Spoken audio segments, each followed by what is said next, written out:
Assalomu alaykum hurmatli vatandoshlar va kanalimizning kuzatuvchilari. Barchangizni kirib kelgan 2026 yangi yil bilan zavodimiz jamoasi nomidan tabriklaymiz. Lochin zavodimiz yangi yilga o'zining yangi mahsulotlari bilan mijozlarimizni xursand qilishni niyat qilgan. Bugungi videomizda esa mana shu yangi mahsulotlardan birini qisqacha obzor qilib o'tmoqchimiz. Obzorimizni mototsiklning old qismidan boshlaydigan bo'lsa, ko'rib turganingizdek, mototsiklning old qismi yangi dizayn asosida ishlab chiqarilgan.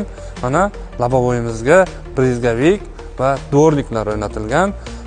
Faralarimiz ham tumanga qarshi faralar va oddiy faralar bilan jihozlangan.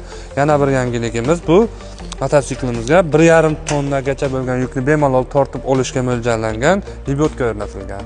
Oldin tarafdagi bagajimiz ham boshqa modellarga nisbatan ancha kengroq qilib ishlangan. Mototsiklimiz 2 mosli 4x4 mototsikl bo'lib, uni boshqarish ham juda oson. Oldin mos, ya'ni 4x4 ni qo'shish va ayirish uchun bu richakdan foydalanamiz. Повышенный, пониженный передаchalarga o'tish uchun bu richakdan foydalanamiz. Skorostni qo'shish va ayrishda bu richakdan va mototsiklimizning orqa va oldinga harakatlanish uchun chap tarafdagi richagimizdan foydalanamiz. Yoqilg'i bakimizning hajmi esa 24 litr. Kabinamiz juda ham keng qilib ishlangan. Rulimiz ham elektronik rul bo'lib, har qanday turdagi manyovrlarni yengillik bilan bajarish imkoniyatini beradi. Modelimiz samosval bo'lib, har qanday og'ir yuklarni bemalol ko'tarib turish uchun ikkita baquvvat silindr o'rnatilgan. Ushbu modelimiz 2 tonna yukni tashishga mo'ljallangan. Shuni inobatga olib, old qismiga 25-812, orqa qismiga esa 25-10-12 g'ildiraklarimiz o'rnatilgan.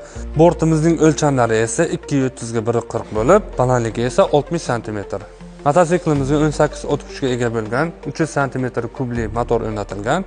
Narxi esa 45 million. Mototsikl haqidagi fikrlaringiz yoki takliflaringiz bo'ladigan bo'lsa, video ostidagi raqamlarga bemalol murojaat qilishingiz mumkin.